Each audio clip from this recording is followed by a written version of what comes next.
Isang mapagpalang araw po sa ating lahat. Welcome back po sa 360 devotion with Pastor Russell Ocampo. So, ang topic po natin for today, saan nagmula ang at meron tayong concept na traducinism. Traducinism is the view that the human soul, along with the body, is generated from the parent at conception. This means that both body and soul are passed down by Adam through ordinary generation, explaining why all humans inherit a sinful nature. Romans chapter 5 verse 12. This position contrasts with creationism, the belief that God creates a new soul for each person directly. Traducinism accounts for original sin,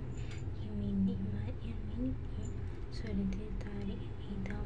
Our soul are not created neutral, but we are convicted in sin. Psalms chapter 5 verse 5. This reminds us of the depth of our need for redemption in Christ.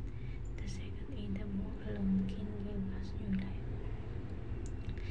Makikita po natin ito sa Psalms chapter 5 verse 15. Surely I was sinful at birth, sinful from the time by my mother conceived me. Sa Tagalog po, narito ako'y pinanganak sa kasamaan at pinapaglalihan ko sa nakakahina sa kasalanan. At ngayon po, i-share ko po yung mga natutunan ko sa naging topic natin for today. Simulan po natin sa teaching. First teaching po natin is Traducinism teaches. So, sa first teaching natin, human soul came from human parents. Yung soul pala natin is galing pala siya sa totoong magulang natin dito within sa earth. Sa second teaching naman natin, human inherit Adam's sinful nature. So, yung kasalanan pala ni Adam, nakuha pala natin siya or naisalin pala sa atin yung kasalanan ni Adam. And sa third teaching naman, human need Christ to become a new creation. So, yung mga tao pa kailangan natin yung si Kristo para siya yung maging bago nating tagapagligtas or bago nating tagapagawa.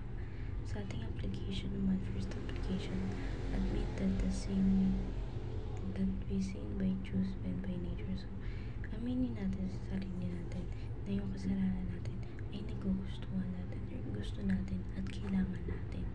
Sa second application, accept the free gift of salvation by faith. So, kailangan din pala natin tanggapin na yung salvation na binigay ng Panginoon sa Kristo ay galing sa kabutihan.